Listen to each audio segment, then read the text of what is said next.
বালি চুরির বিরুদ্ধে অভিযান উত্তর চব্বিশ পরগনার বাদুরিয়াতেও গ্রেফতার করা হয়েছে ৮ জনকে। ইছামতি থেকে অবৈধভাবে বালির অভিযান, বালি চুরি করা হচ্ছে এই অভিযোগ পেয়ে অভিযান চালায় বাদুরিয়া থানার পুলিশ।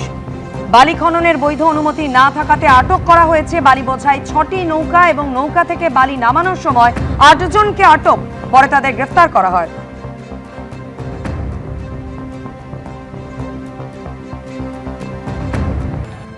এদিকে টুলুমণ্ডলের খাসতালুক মোহাম্মদ বাজারে এবার বালি চুরির বিরুদ্ধে অভিযান।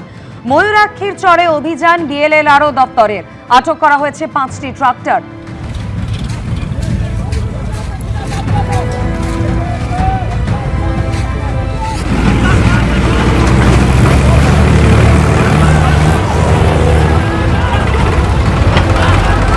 এই বিষয় নিয়ে আরো বিস্তারিত আমাদের জানাবেন প্রতিনিধি ভাস্কর মুখোপাধ্যায় আমাদের সঙ্গে রয়েছেন।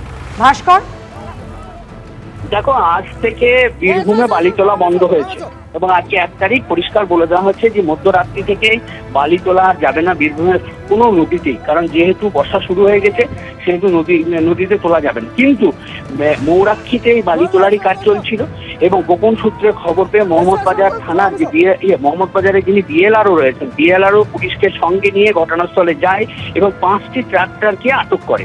মূলত যেটা জানা যাচ্ছে যে এই ট্রাক্টরগুলি হচ্ছে স্থানীয় বাসিন্দাদের, যারা রাতের অন্ধকারে বেআইনি ভাবে এই নদী থেকে অর্থাৎ ময়ূরাক্ষী নদী থেকে বালি তুলে নিয়ে সেগুলো বিক্রি করছিল এবং এক একটি ট্রাক্টরের বালির দাম ছিল 7 থেকে 7,500 টাকা।